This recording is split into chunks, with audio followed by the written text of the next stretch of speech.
Balat balabar kawat burinyai, dalam Bandung Dadang Supriyatna disarengan ku Kapala Dinas Kesehatan Kabupaten Bandung, ngaluuhan rapat koordinasi penanganan COVID-19 dan pemulihan ekonomi Provinsi Jawa Barat, nu dilaksanakan ku cara virtual, dina dinten Senin wengi 21 Februari 2022.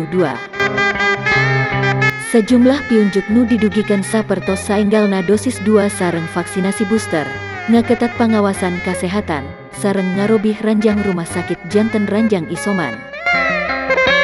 Nilik kana ngaronjatna jumlah kasus, pamarentah Kabupaten Bandung satekah polah ngalaksanakeun tes tur panalungtikan kanggo deteksi awalna pencegahan.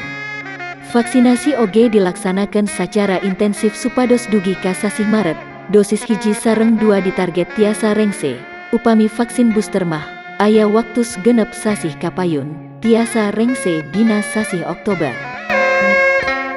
Dalam Bandung maparin uninga, wireh kasus COVID-19 di Kabupaten Bandung, per 21 Februari 2022, aya 4.654 urang, kalayan rinciana 1.247 dirawat, 3.332 nuju isolasi mandiri, sareng 7 urang isolasi di sarana isolasi.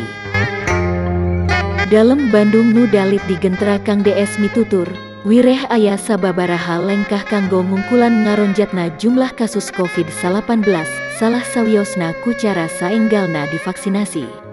Aya 2 hal anu kedah dilakonan, kahiji saenggalna divaksinasi, kadua, minimal nganggo masker di mana wae ayana. Kang DS teu weleh ngabewara kadisiplinan sareng kesehatan, utamina dina nganggo masker.